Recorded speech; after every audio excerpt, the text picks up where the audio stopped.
We want to make sure they're accurately measured. Then we also want to connect students to the systems. Again, we want to increase student responsibility and accountability, get them involved with the actual process of assessment and self-evaluation. Then we want to ensure grading techniques are fair and equitable. So we want to make sure we're kind of reaching out to all students, and obviously providing the extra attention and focus on the at-risk students as needed, making sure kind of every kid gets what they need. So that's the goals of these new policies. That's kind of why we want to change things around, is make it more authentic, get the kids involved, and again, make it equitable for everybody. So kind of our agenda is we're going to talk about grading, so what the new grading policies are going to look like. And then we're going to look at homework policies, how we can change those. Then how we're going to design our whole unit. So we'll kind of put some of the stuff together there. And then rethinking testing. So kind of looking at just testing, what we're going to do as far as tests and policies go. So first off, I believe Adam's going to talk about grades. That is me. Everyone can hear me, right? Yep. Alrighty. So on the left-hand side, Rob's taking it away from me or something. There we go. Okay, so on the left-hand side there, I'm sure all of us at some point have done one of these things here, where you've provided students extra credit, and I'm guilty of almost all of these, and so that's why obviously I posed the 4 questions there. But I feel like everyone has given extra credit for not asking to go to the bathroom, or extra credit for bringing in school supplies, which again, those are helpful. Also given a participation grade in class, but also deducted points for late work. Now, here's the problem with doing those type of what we call behavior type grading policies, is that it doesn't accurately measure what the students have learned. And what Rob kind of touched on, and the rest of the group will focus on, is like having a growth mindset, that we want to show exactly what the students have learned and how much they've grown over the course of the class. So that's kind of the direction we're taking this, that we are no longer focusing on extra credit and things that don't, what we call fluff grading. We want to focus on what the students know and what they achieved in the class. Rob, if you could, next one. So before we start moving on here, a quick quote here from a parent of a CHW student. It says, "I care far more about my son's behavior indicators than I do about his academic grade.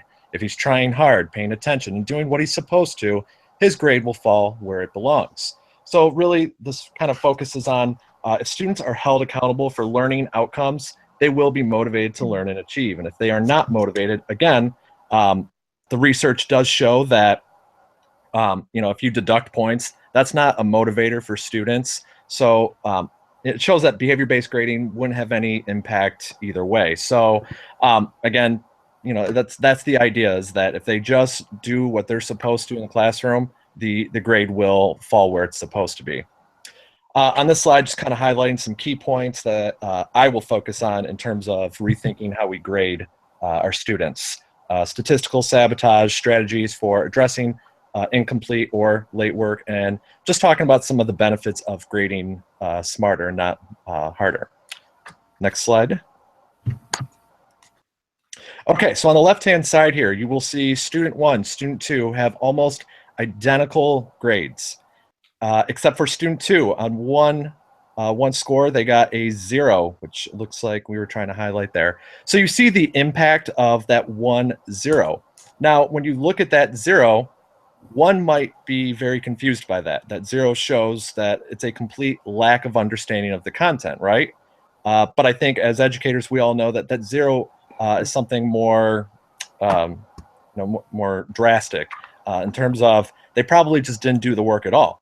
That doesn't mean they don't understand the material, just means they didn't do the assignment. So that 59.6% average is not accurate in any way. So the whole point of showing you this chart is so that you can see exactly the impact of a 0, and that it's not a reflection of what the student has learned. So obviously we want to try to eliminate zeros at all costs. So the question then becomes, well, then what do we do? If the students don't want to complete the assignment, what are some strategies that we can try? So we have 3 major strategies that you can try to motivate students. we can just go to the next slide there. So you'll see old policies in white, and then we kind of highlight new policies in green so you can kind of see the direction we're headed here. In the past, everyone would just say, here's the set date. Assignment due Monday at this time, has to be done. We find that the research shows that if you give them a time frame to complete an assignment, they're more likely to complete it, and plus gives them a little more leeway. For example, and students or teachers would always say that if I use the homework to reinforce what I just taught and to kind of discuss some problems. Students will catch on very quickly that if they don't come to class with material, with the assignments completed, that they're going to fall behind very quickly. And then, teachers might say, well, they're just going to copy the work. Okay, that's fine. We're going to talk a little bit more about homework in the next section here. But also, if they're just copying the work, they're not learning anything. They're just getting the material. But it also allows them an opportunity to maybe learn by getting some of the answers. Oops, nope, go back, please. The second one here, to the right, you will see a late or incomplete assignment form. It's just 2 questions that the students need to answer, and it allows for you as the teacher to have a conversation with your students. There are reasons why a student doesn't complete work, and that's what the first question is. It's finding out, what is your reason? And then a lot of times it's just, I didn't understand this content. And so that allows for the teacher and student to have some kind of discussion. On a side note, I do this in my own class, and it's really effective. I have the parents sign this, and it allows them to be a part of the conversation because they're always curious, why is this assignment incomplete or missing? I'd like to know. And again, by filling out this form, they understand why an assignment is incomplete. So it's really effective, I think. Some other things, depending on the school you're in. Again, our school that we have here as administrators, we would like homework support groups. These are, more severe Saturday in-school suspensions. We don't want to do that, but if it got to that point, we'd certainly do that. And then the last thing here, instead of putting a 0 in the grade book, a 0 is very much final. A student sees a 0 and they think, great, I don't have to do it anymore. That's kind of letting them off the hook. So what you really want to do is just put an incomplete, because that's more accurate.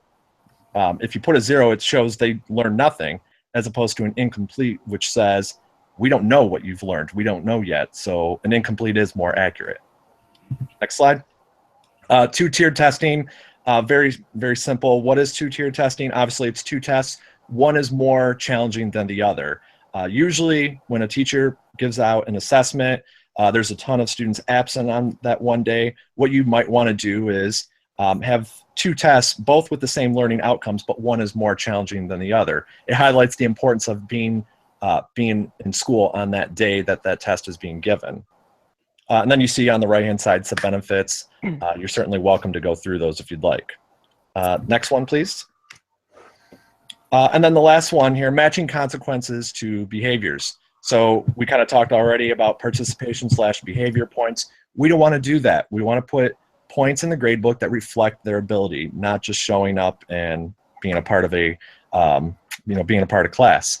The second one, teachers would give 0s for cheating. Instead, why don't we have them redo the assignment under teacher's supervision? Most likely the reason why they cheated is because they were in a hurry and they were just trying to get something done quickly. Well, now you making them come in and supervising them, that's taking time away from them. So it is the same consequence. And then no points or deducted points for late assignments. Again, that doesn't help us understand what they know.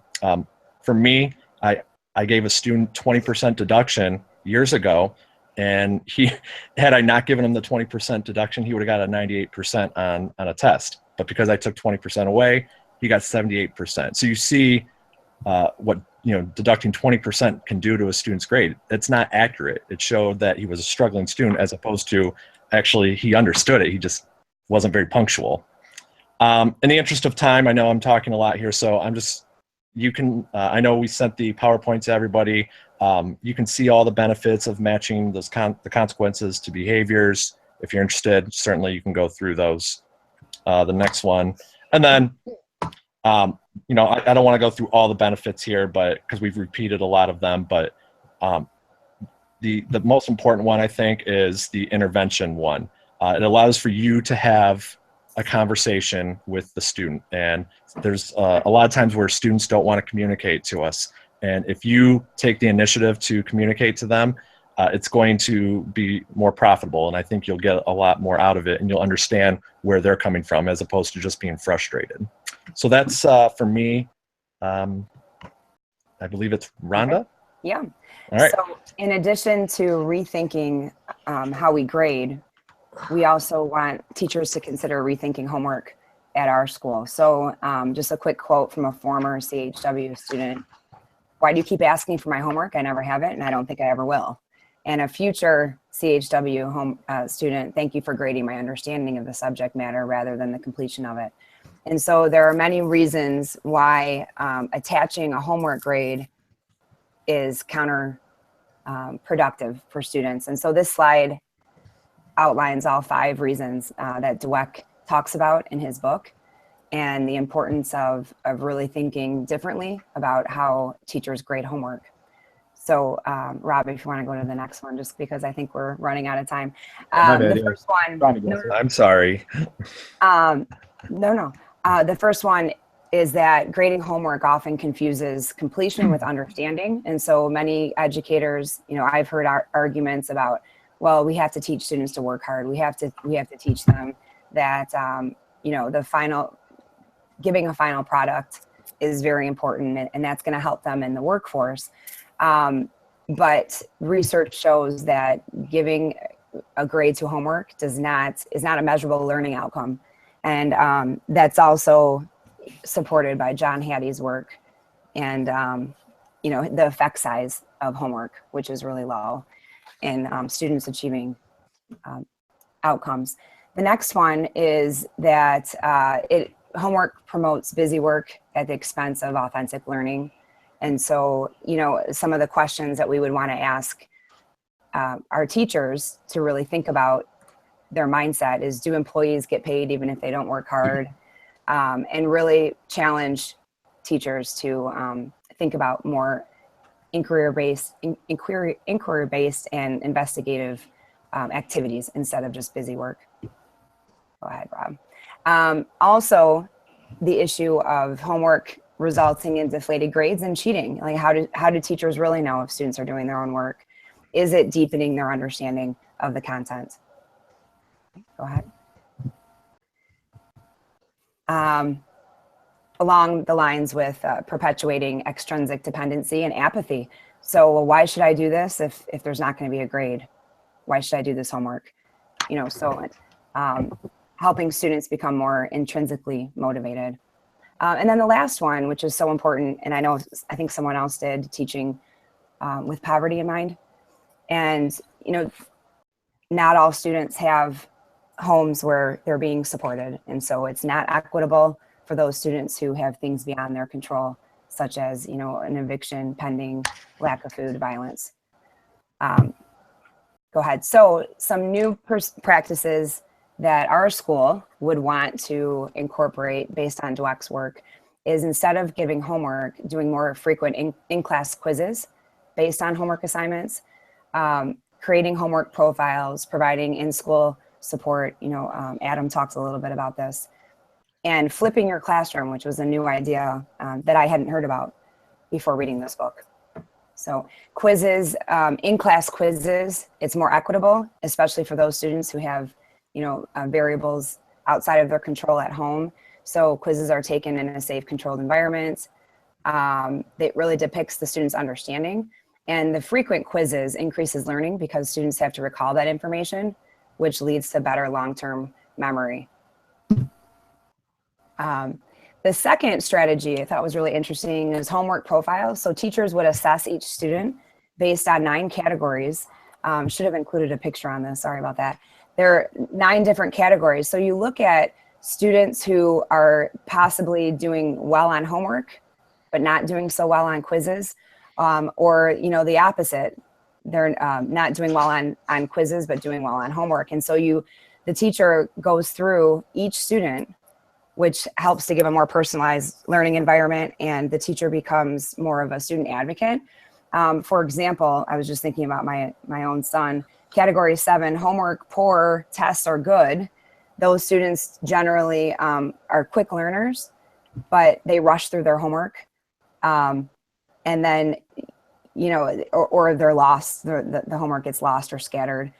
So students in this category would then want, if they want to improve, they would need to focus on the details being taught. So teachers can really work hand in hand with students and personalize their learning style based on where they fit in these categories. So that's homework profiles. The next is the in-school support, you know, that Adam had talked about, offering. I liked the after-school administrative support, you know, administrators getting in and helping students, cross-age mentoring, and then a different approach to in-school suspensions. So instead of students just being in a room, you know, because of a detention, also offering some academic support during that time. Those are usually the students who need it the most. And then the fourth strategy, flipping your classroom. So this is a different approach to homework in that the content is delivered at home, and then the classrooms transform to a place of inquiry and experiential learning, so that when they get to the classroom, they're working with feedback and they're applying their skills and concepts with feedback, which I thought was interesting. All right, so we're also going to kind of redesign our unit plans. Basically want to make sure that all our concepts are connecting. So we're trying to make sure that, you know, the progression of the learning is really planned out. And then, you know, of course, making sure that plan's accessible and usable by students. So of course, with unit plans, we're going to order them based on learning targets. So we're going to have our learning targets. And there's going to be 4 different types of learning targets that we'll get into in a second. But basically, we want the students to make sure they're involved with creating the learning targets. So, you know, before we start, have a conversation. What do they already know? What do they want to learn? Again, we want to kind of make sure the students are engaged within this whole process of creating the unit plan. So we kind of believe that they're better going to reach their learning targets. Students are going to be better learners if the targets are written in student-friendly language. Okay, students can access the targets at any time, and students actively evaluate their own progress towards the target. So again, we're trying to get kids thinking about, you know, not only what we know that they know, but what do they think that they know? You know, making sure they're kind of self-evaluating and reflecting on their learning throughout the process. And we're going to do that by looking back at these learning targets. So again, we want to make sure we have different kinds of learning targets, right? They're not just doing the same thing every time. The kids aren't just taking a test every time. Maybe they're getting, you know, other ways of expressing their learning. So there's 4 types of learning targets, and, you know, most activities will kind of fit into some of these. So we've got knowledge targets, reasoning targets, skill targets, and product targets. So we're going to kind of want to see all 4 of these types of targets on your different unit plans, you know, incorporated throughout the year. So our knowledge targets, those are just your fact-based things. So things like definitions, names, okay, things that students need to know, things that students can just kind of memorize and learn. So obviously every class is going to have some kind of, you know, basic learning, some vocabulary and things like that goes into it. That would all be knowledge. Reasoning is going to be what can the kids do with the information. So once you give them a series of information, how can they kind of apply that information? Can they make arguments and judgments? The third kind of target is skill targets. That's going to be where they do a physical task. So they give a speech or they graph data. So skill targets, you're coming out with some kind of a finished product. And finally, product targets, I guess kind of very similar to skill targets. Again, making something that shows their learning. Product targets are a little bit bigger picture. So while the previous slide was more smaller things, individual assignments, this would be like a larger presentation kids put together, or papers where they're applying multiple concepts. And the basic requirements of a product target should be included in the target. So, you know, make sure you're specific to what you want kids to do. You have to kind of set the level for them of what you expect, and, you know, work with kids to get there, of course. Again, it's super important that all our learning targets are student friendly. And we're also going to share that with the students. Okay, we want to make sure that the kids understand the learning targets. So again, we're trying to write it in their terms, not educator terms. And again, we want to kind of be open with the kids here. We want to let them know where their learning is going to go. If you lay out the path for the kids, it's a little more attainable. All the learning targets can be in the ICANN format. And again, that's just kind of focusing back on the kids. And again, the biggest thing is we want to use this unit plan. So give every kid a copy of the plan and lead a discussion on it early. So that's going to be the start of every unit, is we're going to discuss the unit plan. Then throughout the unit, go back to the unit plan. So talk to the kids. Okay, this is what we've done. This is what we have left to do. How do you feel about what we've done so far? You know, have those conversations again, bring them into the process. And then again, the unit plan can serve as a study guide for students. You know, at the end of the unit, they've got this thing, oh yeah, these are all the things I learned. These are all the learning targets I can do. You know, and then they can kind of look back over it and self-assess. And again, self and peer assessment are a huge thing with us. We really want to just involve kids in the process. Things like giving completed assignments to kids, that's actually a good thing because it's going to model what you expect them to do. And even if they copy it, sometimes that might be a much higher level of work than another, you know, than they would normally do, and they still are going to pick up some things. And again, that's where you encourage them, you know, well, no, this is what I wrote. You know, how can you rephrase it? What can you learn? So again, we do want to give them examples because it's going to kind of show them what the expectations are. And again, you know, have kids assess and then also peer assess too. Discuss these things with their classmates. So you have that self and peer assessment and reflection going on. So these are going to be what we're going to be looking for, the 4 main points again. Each unit plan needs to have all 4 types of learning targets. So we talked about the 4 types. Each target is written in ICANN format and student-friendly language. Okay, a copy of the unit plan is given to students and posted in the classroom. And then again, throughout the unit, we want everyone participating in evaluation and assessment. So having those discussions and having the kids, you know, self-assess and that kind of stuff. I think that should wrap it up for unit plans.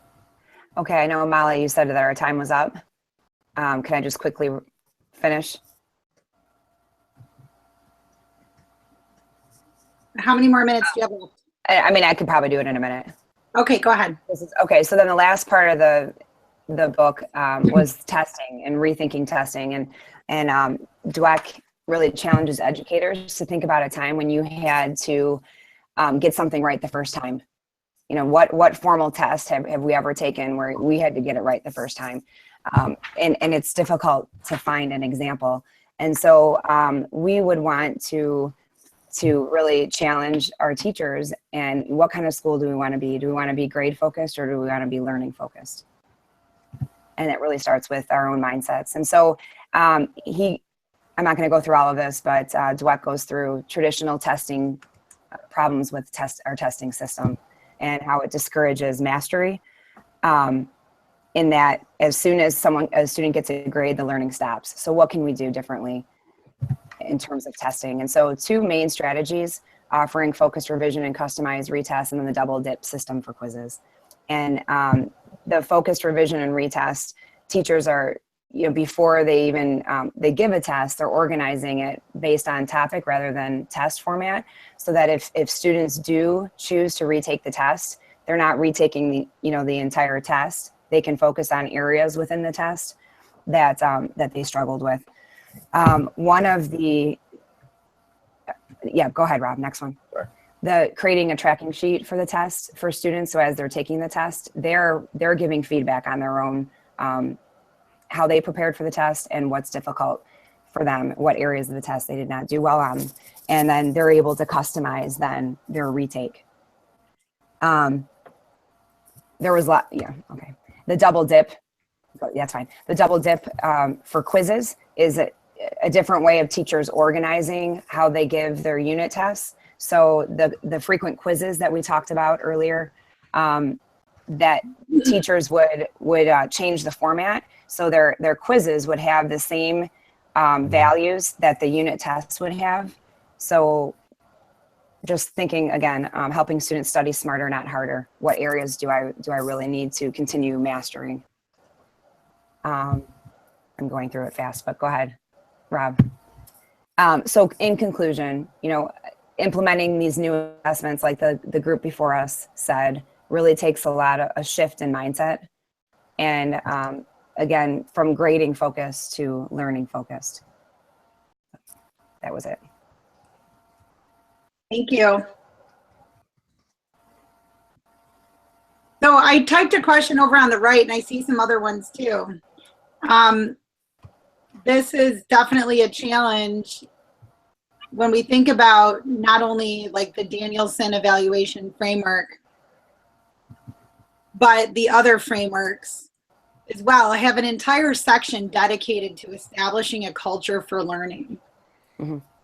Right? So I'd like everyone to think about, as we think about teacher evaluation in a way that it's what good practice is, how does that culture for learning really influence students and student achievement and learning, given what we just learned from this group?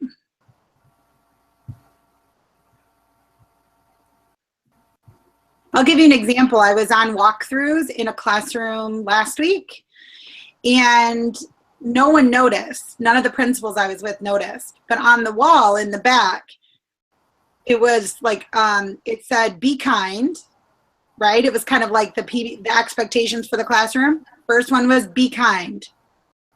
The second one said, do your work, exclamation point. Mm.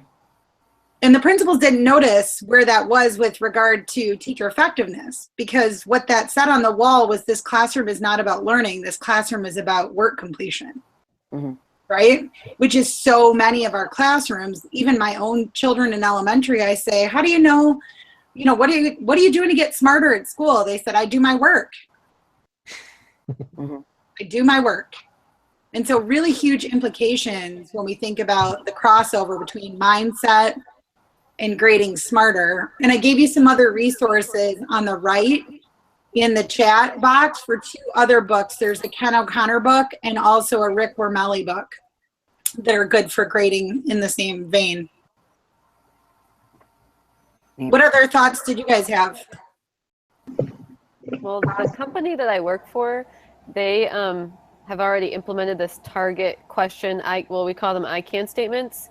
So our parents are aware of those. We put them in our newsletter every week. The students are aware of them. We build them every morning with the students. And I think that it has kind of shifted that mindset of like, this is what we're learning, not what we're doing necessarily. Yeah, that's a big piece too. Yeah. What are we learning, not what are we doing? Right. Mm-hmm. Yeah, that's what we're doing with ours as well. We've started the 5 dimensions. That's our teacher evaluation. And that's a huge focus right now. And that's one of my goals, is to make sure that there's a I can objective on the board for students. And that helps me with the students and communication with the parents. I think also that this can have the hardest shift can be for students who are used to getting grades for completing homework. And that's how they've been successful for years and years and years. And they get to high school. And then, if we're changing to this, we have to really educate the students on why we're doing this, and the parents too, because it is kind of been an ingrained thing in many schools that if you just follow the rules of school and you do what you're supposed to do, then you will be successful, whether or not you really, learned it or not. Mm-hmm. Well, I think the biggest thing to think about is that this is the biggest shift in education since the shift from the agricultural age to the industrial age. I mean, that's really what Common Core did for us, right? Huge shift. I was excited 10 years ago to be a part of it. And as it continues to evolve, I think it's even more exciting. And I think we have to help staff and students and parents understand that this is not, your grandma's school anymore. This is different. What we need from kids is different. How we look at grading is different.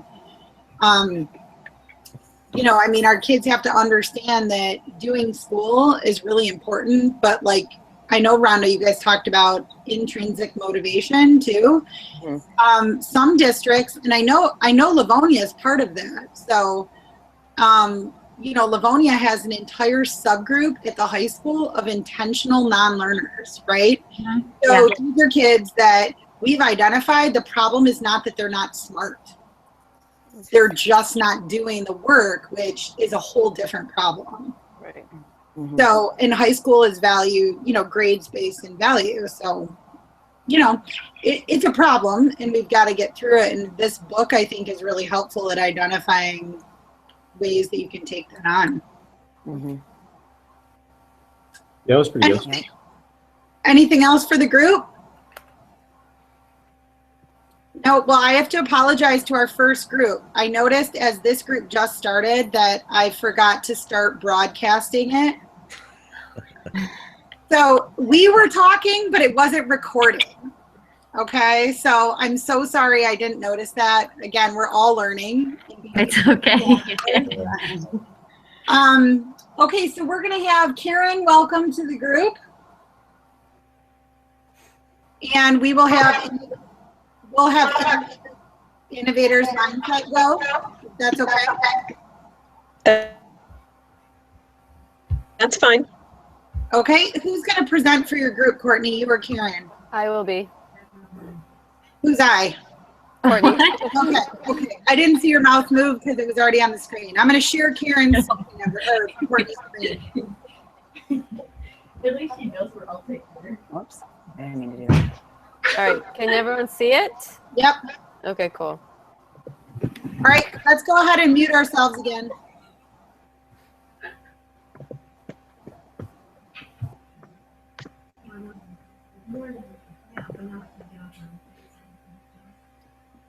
All right. So Karen and I read The Innovator's Mindset by George Kiros, and it goes very much along with the book The Mindset, which I've also had to read in the past, but we heard about in the first group. So innovation is defined by the author by thinking of new and better ways to do something. And he really was very intentional about saying that we need to find new ways to engage our students. And the one question that he continuously used throughout the book was, how do our students learn? That as educators, we have to ask ourselves this constantly and all the time. And until we can answer this question, we won't be able to engage and empower our students in their learning.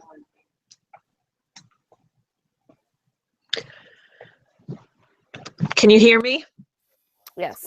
Okay. What does change is inevitable, growth is optional mean? It means everything changes. Everything evolves, even us, all the time. But just because we change doesn't mean that we grow. Growth means gaining knowledge. If we close ourselves off to learning, then we still change, we evolve, we grow older, but have we really grown mentally? So it's not about just your growth in age. It's about learning new things and, and growing your mind as well. A fixed mindset is the belief that we have certain talents and traits and they cannot change. And a growth mindset is the belief that new talents and traits can be developed. So these are two things that we can bring into the classroom, and we can talk to the students about what a fixed mindset and a growth mindset are, and how to tell the difference between the two and why one is better and why the growth mindset is better than the other. Next slide, please. Why should educators have a growth mindset? Being in this mind frame will enable us as educators to keep trying new things instead of giving up and saying that we've tried everything. We all have that one student that we've worked with and done everything we can possibly think of, and they just don't get it. Instead of giving up, being in the growth mindset forces us to keep going and finding new ways to do things. Next. It means being resilient, never giving up, never giving in, always searching for something new, a new way to teach it, a new way to show it, a new way to engage our students so that we can keep them present in the classroom. Next. So what does it mean when George Kiros says, we have taken the most human profession and reduced it to letters and numbers? To me, that means we no longer really look at the individual. We only look at their grades and their test scores. And we've talked in a lot of our classes about teachers that are teaching to the test instead of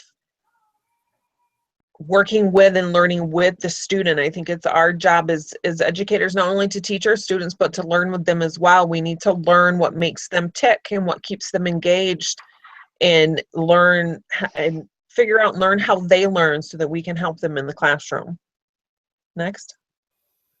All right, so the author talked about these critical questions for all educators to have in order to have this type of mindset.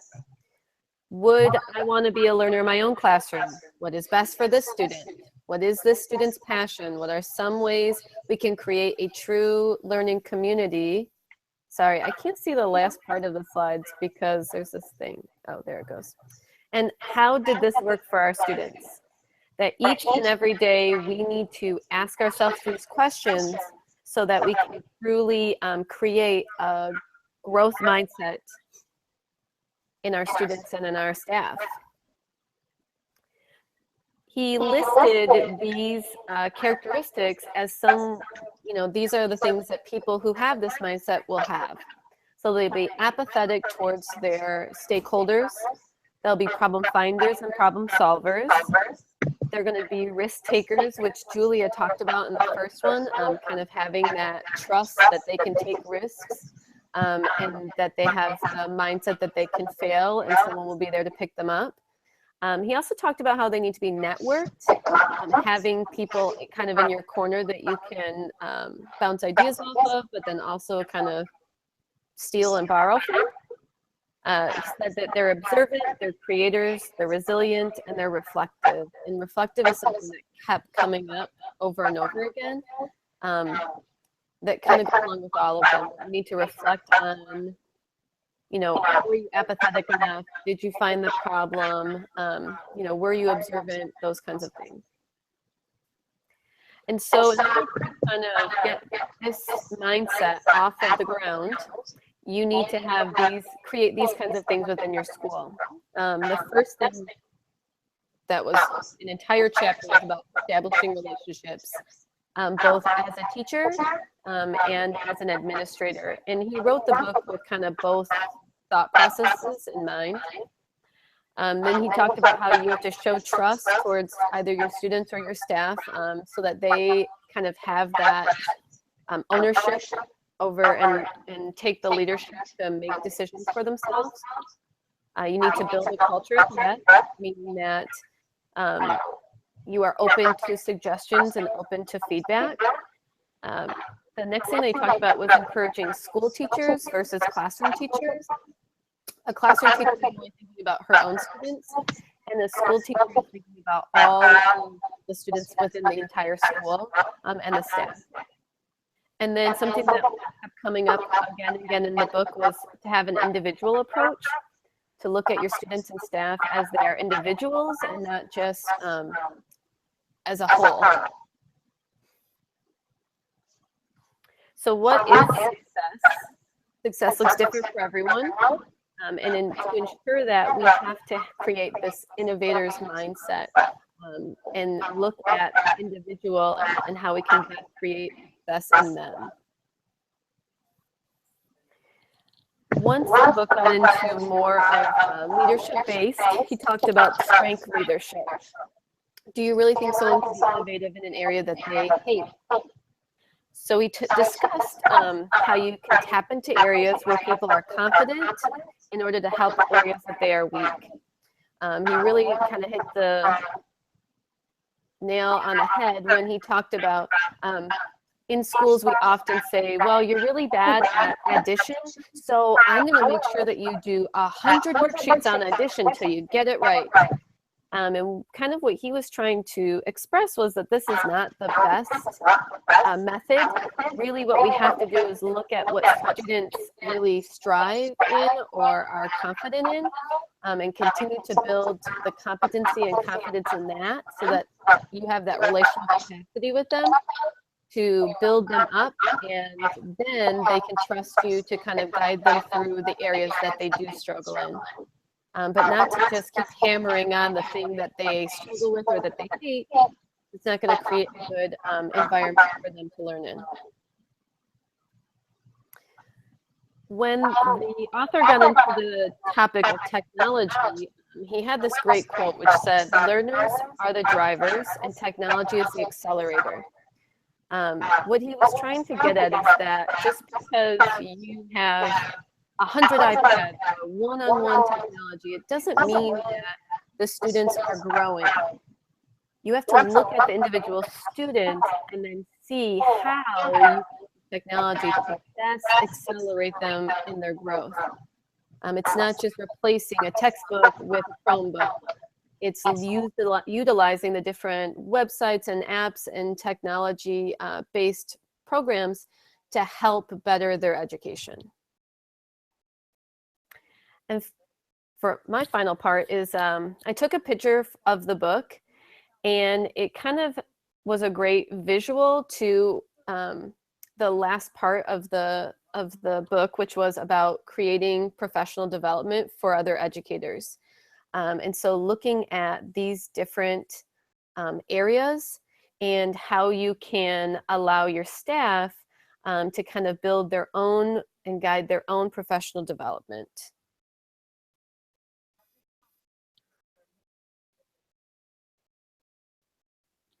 It's you, Karen. Sorry, my daughter came in. It's okay. Why is it important that our students take risks? Taking risks puts our students in a growth mindset. It forces them to try new things. Next.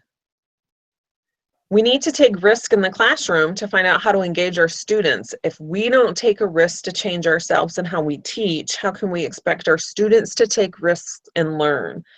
The student that never raises his hand, never asks a question, but doesn't seem to get it, that student would be taking a risk and raising his hand and asking a question. But if they don't see us going outside our comfort zone, how are we going to get them to go outside theirs? Change, and who needs to do it? It's not the students, it's us, the educators. We need to change the way we think about our students. We need to move from they're bad students, they just don't get it, they don't try hard enough, to what can we do to engage them? What can we do to help them learn? It's not always having to change the curriculum to see growth, although that's our go-to. We're constantly bringing in new curriculum. We need to change the way we teach the material. Our teaching methods in a lot of our classrooms haven't changed. I see it when I walk into classrooms. A lot of, teachers teach the same way I was taught when I was in school, and I certainly wasn't engaged. So I can see how some of our kids in the classroom aren't going to be engaged. They get bored. We need to make learning exciting again. Yeah, and it starts with us leaders, teacher leaders, and then it trickles down to our staff and to what's going on in the classroom. Next slide. That's it, girl. Oh, that's it. All right, great job. What questions do you have to go through? Or thoughts?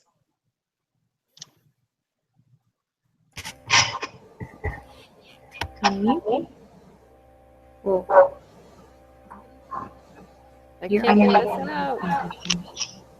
There we go.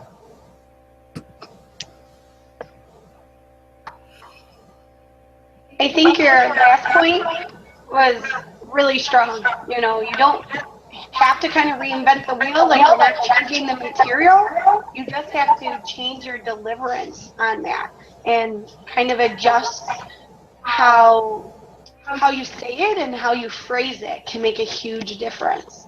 So great job, guys.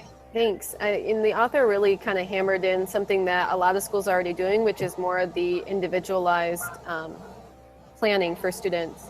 And when we start to utilize that kind of planning, then we will see more innovation in ourselves, because the curriculum is going to be so diverse, but then also more innovation in the students because they'll have more liberties to do different things.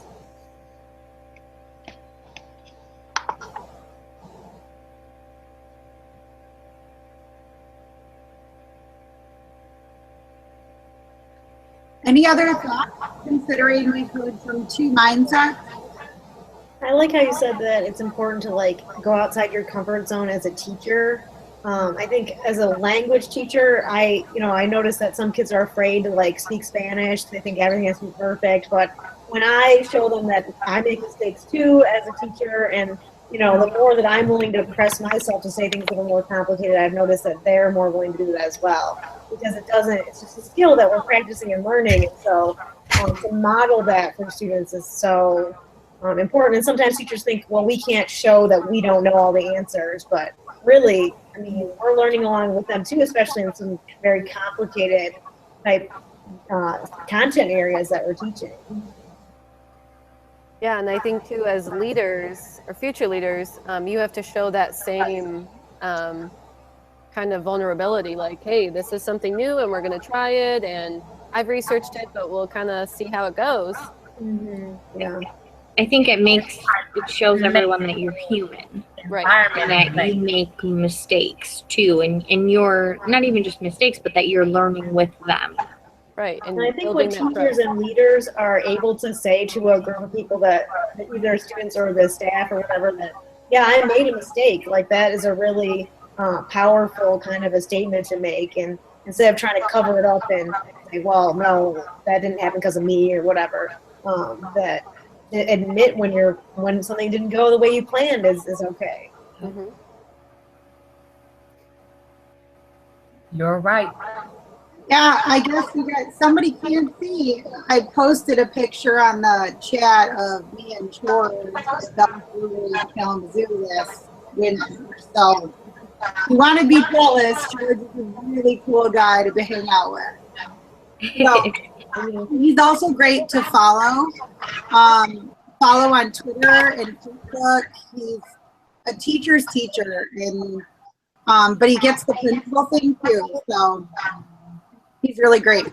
Yeah, he wrote this book really well in that it wasn't like a list of a bunch of like how to, like this is how to create this and this is how to create that. It was more thought-provoking and a lot of examples of like, well, I saw this when I worked in this spectrum and it seemed to work out really well. So, I kind of thought about it and this is what they did and how could you use that for yourself?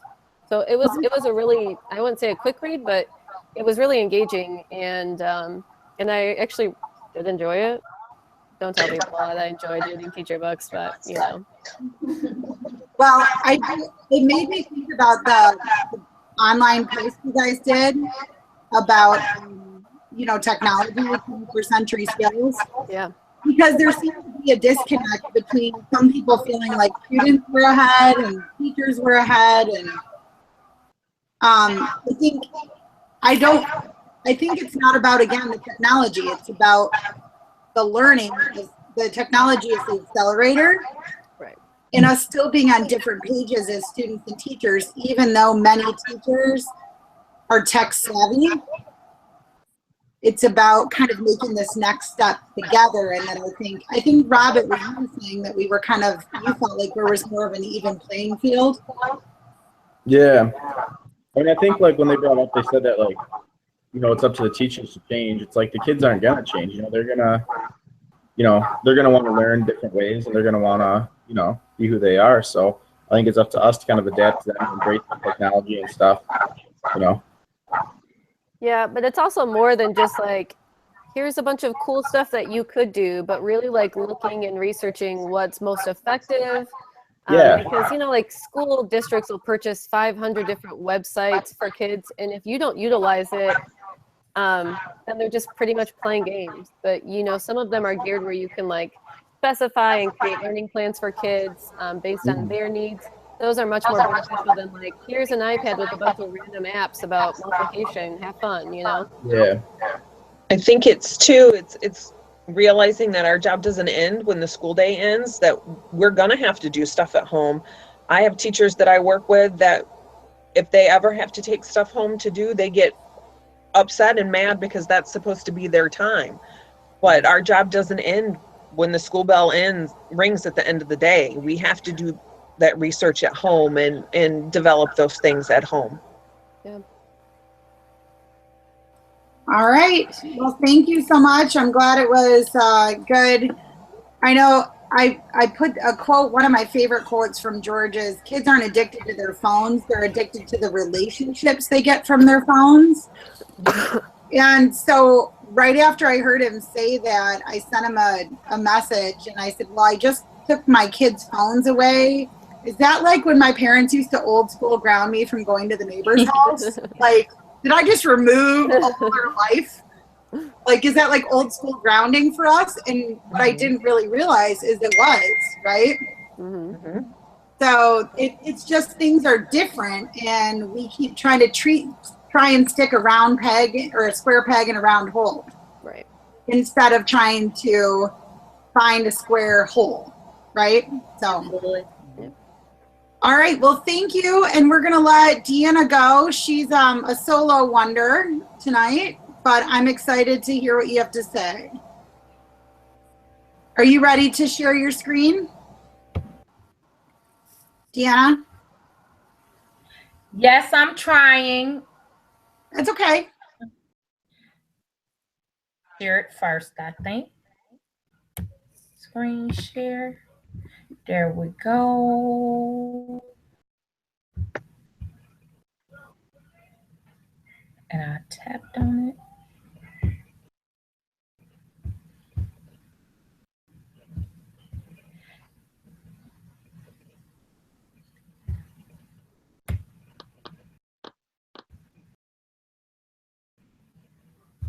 Woo.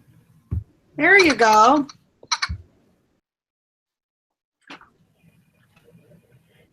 Can you hear me? Yes, I can, which means you're good to go. Okay, thank you. Teaching with Poverty in Mind by Jensen, presented by Deanna Peterson.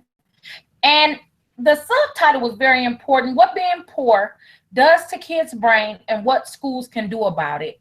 And this book entails a lot for me. The agenda, you're going to see a photo, statistics, the introduction and citation to the text, what poverty actually is, the types of poverty and the effects it has on the children, students, key points, the brain can change, strategies, my reflections, questions and answer. And this is a photo I got from photosforclass.com, and it just shows the severity of poverty. And as we think and feel empathy, have we ever had to live like this? I think our answer would be no. But this gives us a reason for what our job is so important. The statistics I got from childdefense.org. It says that child poverty, and this is talking about Michigan, nearly 1 in 4, 22.6% of Michigan's children were poor in 2014. A total of 492,853 children. Michigan ranked 34th in child poverty among states. Nearly 1 in 9 children lived in at less than half the poverty level. The youngest children were the poorest age group. More than 1 in 4 children under age 6 were poor. Nearly half of the poor children were extremely poor. Children of color in Michigan are disproportionately poor. Poverty in Michigan leads to unacceptable child homelessness and hunger. Nearly 39,000 Michigan public homeless were homeless in the 2012-13 school year.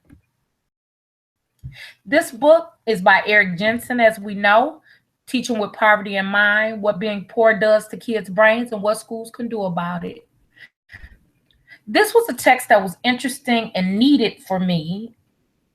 Of poverty on the brain and what actions educators and schools can take to change kids' brains positively. This book begins with the introduction that allows the reader to see that the author Eric Jensen grew up and had biases against those in poverty. He questioned poor people's values and motivation.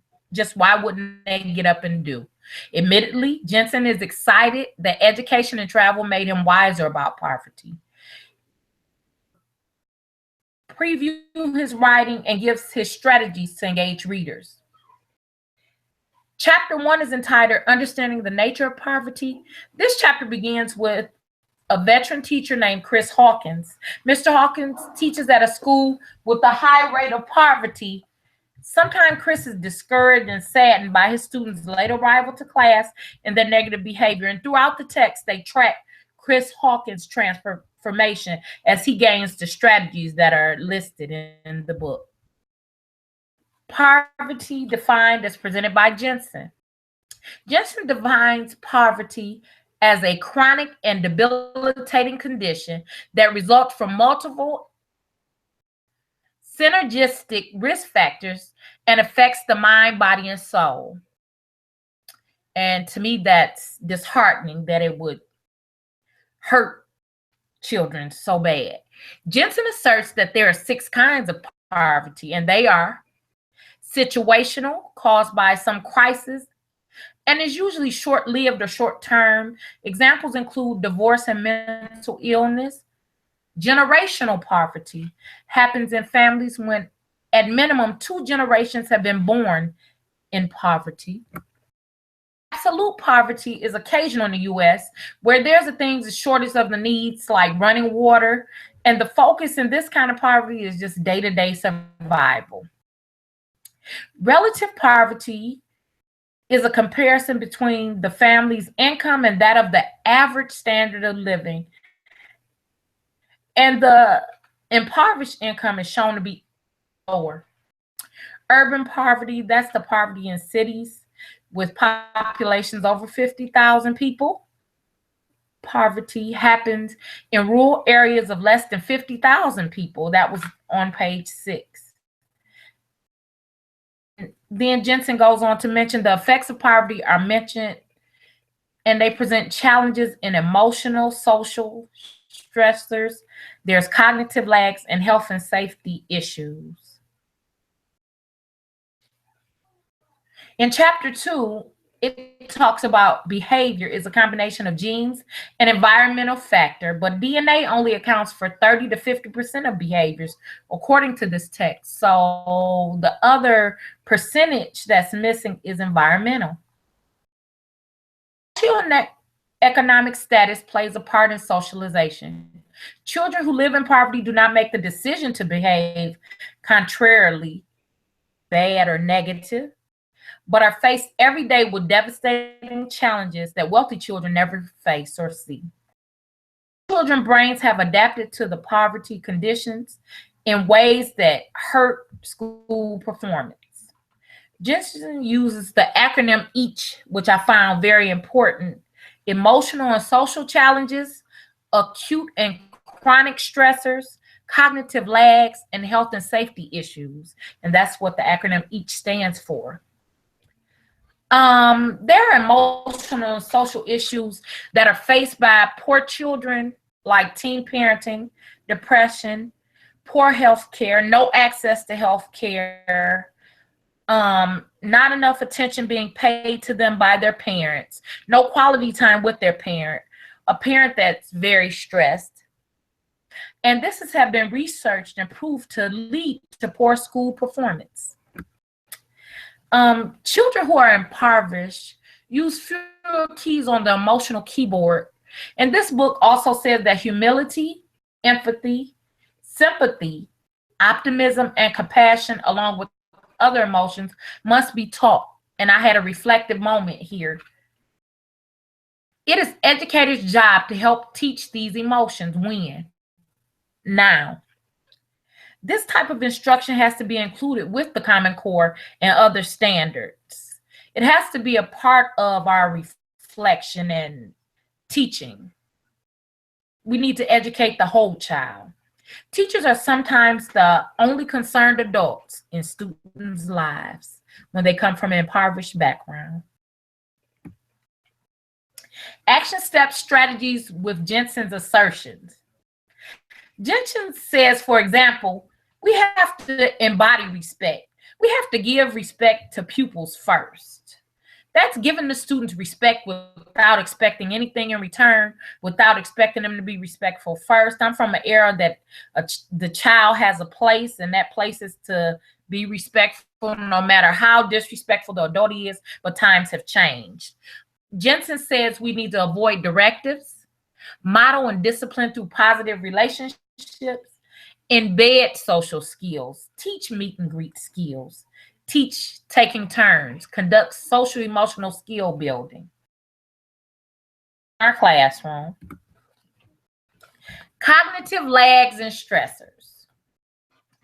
Jensen goes on to speak of the kinds of stressors experienced by poor children. The book says that the effects of stressors that are chronic, that's that high stress endured over time, behavior include, and researchers have made these assertions as well, it's linked to more than half of all absences. It weakens attention and concentration, reduces understanding, reduces social skills and social judgment. It reduces motivation, determination, and effort. And it reduces neurogenesis, the growth of those new brain cells. Jensen notes that cognitive lags occur in ability, and that's on IQ tests and every other measure, I need to slow down, of performance. Cognitively rich children do better than poor children. In the next action steps, Jensen notes that core skills like problem solving, short and long-term memory, and attention have to be developed by educators. The brain can change.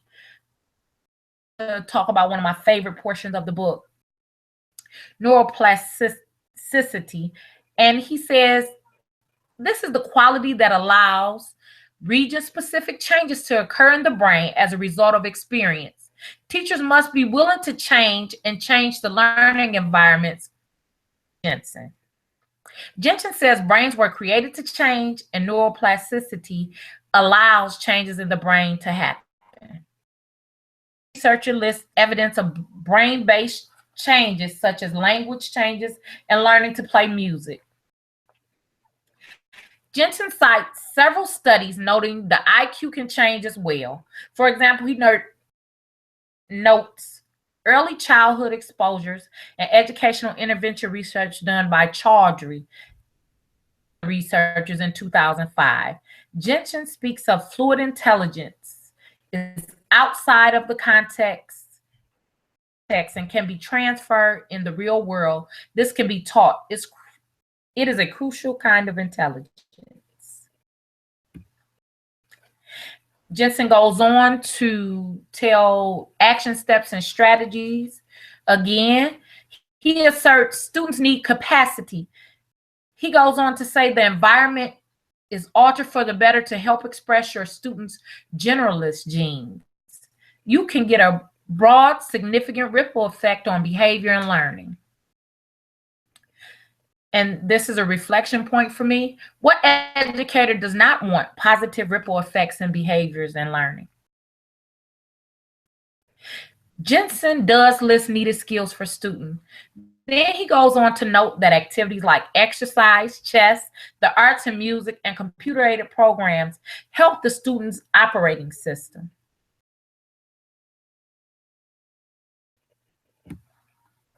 Meaningful acronyms in action. Jensen notes that classroom instruction that works by Marzano, Pickering, and Pollock in 2001, and other prominent researchers and authors. He uses an acronym called SHARE. This stands for Standard-Based Curriculum and Instruction, Hope Building, Arts, Athletics, and Advanced Placement, Operating System, and Engaging Instruction. Each facet is then explained by Jensen.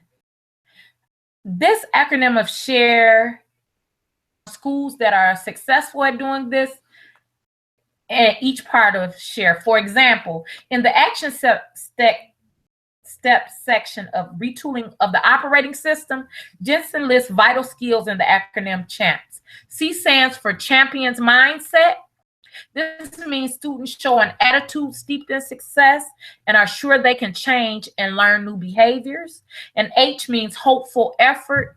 This is when students have their emotions under control. We have to understand these acronyms are given to help us help students. Each acronym that Jensen uses, he expounds on a great deal.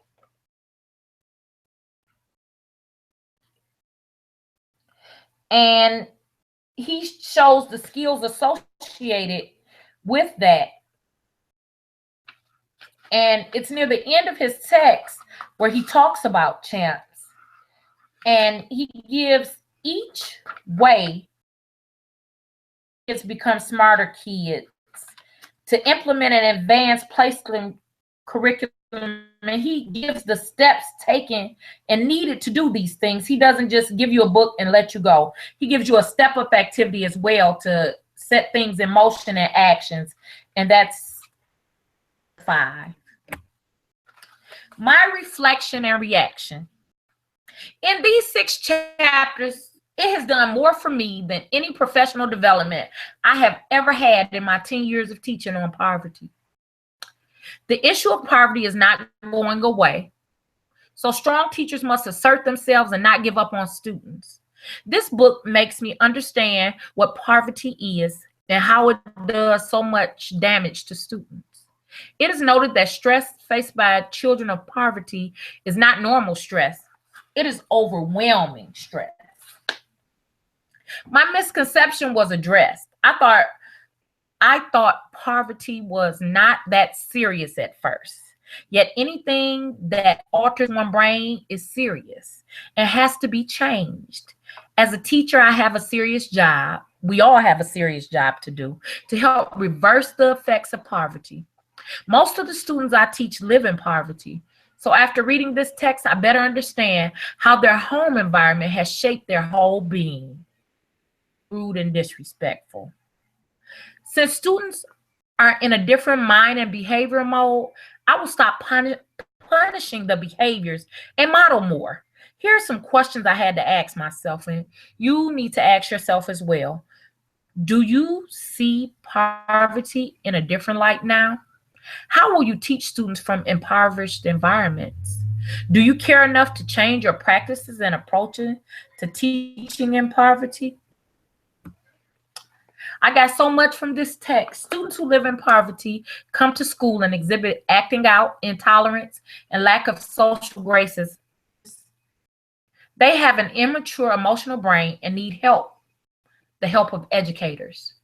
Some strategies I took away from this book in chapter 2 are important to use with students. For example, Jensen said to embed social skills. We have to teach get together and greet as well as turn taking in class. Students are not just numbers and a paycheck. They are real people with real needs. Often, I've forgotten the needs of students. This book cites Maslow and the hierarchy of needs of students. It also tells about the personal needs can be met while meeting educational needs. Since students meet chronic stressors such as violence and abuse, and it impairs functioning as an educator, I must remember not to victimize the students more by belittling and embarrassing them. This text shows the effects of poverty and children. No one wants children to suffer, but as educators, we can help this suffering. These are my references, questions and answers. Thanks, Deanna. Thank you. What questions or thoughts do you have? I see the chat feed is kind of blowing up with some stories here. Well, I guess what I'm taking away from this is, and Rob really started it, especially with technology, is how can we make sure that these students that don't even have enough food or proper clothing. They have the technology that we're using in our classroom. What can we do for them? You know, if the answer is to have them stay after school, well, they might not have transportation home. So I guess that's something that I was really focusing on when I was hearing your presentation and things like that. Like, what can we do for them? Well, you have them 6 hours a day. So as you focus on what you can do, it's all within that controllable time. The other thing that lots of innovative schools do is they buy kids, you know, especially at the secondary level, they buy them bus cards. They pay for taxis, right? They don't ask their parents to come in. They expect phones to be disconnected and find other ways of communicating. Some of the rural poverty districts put Wi-Fi on their buses so that kids can do their homework on the bus if they have an hour drive home. Like, there are ways. I think that I appreciate always having someone who does this presentation, because if we really look at it, and the reason I put my favorite quote on the side is that we need to shift from a culture of pity to empathy. Because what happens, and even what I saw in our chat tonight, was, I feel so bad, I feel so bad. Well, that's the pity. We've got to get over ourselves and start moving on to empathy, imagining what it would feel like and how we can help, instead of just feeling bad. And Jensen has a handbook, actually, that came out a couple of years ago to accompany that book. But the research in there is really good. Hannah, do you have the book in front of you? There's one page. Yes, ma'am. I want to say it's like 64, I think. I don't have the book in front of me. Page 64-ish, whatever. There's a bulleted list. 68, 64. 65, yes, ma'am. Okay, so now you all know what a total book dork I am, right? That there's a list, and it's what the list is about what high achieving, high poverty schools do. And as an administrator, that list is so powerful, because when you look at it, almost every single thing on that list is within your control. Right? So what can I do? It's all within your control, and how you influence schools and teachers and parents and culture as an administrator. So that's my favorite part of the book. So thank you for that. Any other thoughts? I just really liked the point of, like, we kind of expect kids to know things. Like, they should know to shake your hand, or they should know to be respectful, and they don't. So we really have to be kind of the model of what that looks like, so that they know what we expect out of them. Well, and we know that the research too on modeling is very specific, that, you know, like back in undergrad, they tell you, you know, model procedures for the first 2 weeks of school, right? Mm-hmm. Well, that only works for your high average or above average kids. Right. At-risk kids take 100 or more repetitions of the same behavior for it to work.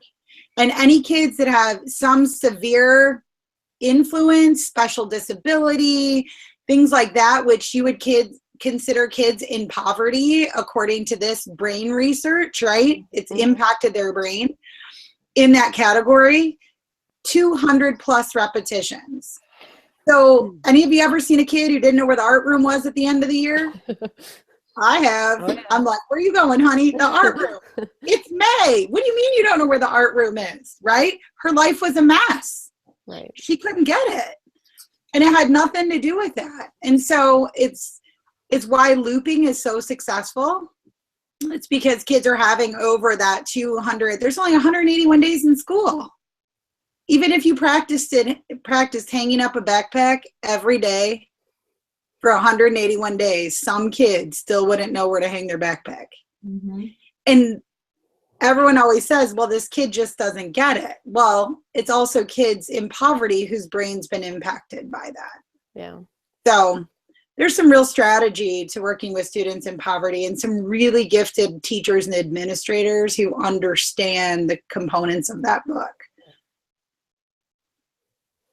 I like the idea of pity versus empathy, you know, and then also that for, you know, people that work in schools where there's not a lot of poverty, like I know some of us work in Catholic schools, or there could be poverty there still, but the idea that we have to teach students too the way to react, you know, to other students that may be in challenging circumstances. It's not just, it's modeling that for other students as well. And so that they react to them in a more empathetic way rather than, you know, oh, we're collecting we're collecting items for people that are in poverty because we pity them. You know, it's an empathy thing. I'm gonna put a link to a video at YouTube, which is the best example of empathy I've ever seen. It's by a nurse, and she talks about it's hysterical. Do you know your exact Sorry, I'm just trying to get the link for you. Go ahead and watch it at your leisure. I share it all the time because it the biggest piece about it is she basically says, you know, when we think about empathy, it's like when someone's in a deep, dark place, they're down in this hole, right, in the bottom of this hole. And what we usually do is we usually look in the hole. We say, ooh, it's dark down there. Want a sandwich? You know, like, and as educators, that's how we do it. We solve people's problems, right? Say, ooh, it's bad down there, and I'm going to give you some food. And what she talks about empathy being is where we actually climb down the hole. We don't try and make it better. It's just empathy is understanding that we've had the same feeling before, not the same experience. So if you've ever been in a really deep, dark place where you were scared, you can empathize with a kid who's scared. You don't have to have had the experience. And it's about tapping into the emotion of it, not about having had that same experience. A couple years ago, I had a student choose to do this text like you did as part of a group. And she was very emotional because when she went through her divorce, she was in a situational poverty situation. And she talked about the impact that had on her kids and on her and how she was able to navigate getting out of that. But it was very personal for her because she'd experienced one of those types of poverty, and it was pretty powerful for the rest of the class to hear. So. Would you recommend the book? Yes, yes, yes, yes, yes. Oh, good. I'm glad. Anybody else, would you recommend the book? Would you put it on your shelfie? Yes. Yes, absolutely. And Okay. I also think that most of these all had that same message of growth. And Christine, you're about actually your changing surprised that I had to approve that. That's why people needed approval. Right? So, I mean, really, if we look at a lot of the good educational authors out there right now, everybody's saying the same thing. We really need to push ourselves for kids and think outside the box, and both instructionally and curricularly. So, is there anything else for the good of the group? Everyone did a really great job. Yes, thank you so much for your willingness to engage in Google Hangout. Everyone survived. Yeah, we did. So as much as you were cursing me over the last week, you all survived. And you now have a new skill. Yeah. So you could Google Hangout with someone else if you needed to. I do think I got the mindset presentation and grading and poverty. At Karen and Courtney, I'm not sure I got yours via email yet. Okay, I will do that right now. Just make sure you send it to me, and then I'll post this, and then next Sunday we'll do the same recording, and you guys can watch. I'll pop that in a blog, in a discussion board for you to watch. Sounds good. All right, well, have a great night. Thanks for your time tonight. Thank you. Thank Okay. you. Thank you. Bye. Thank you. Bye. Bye.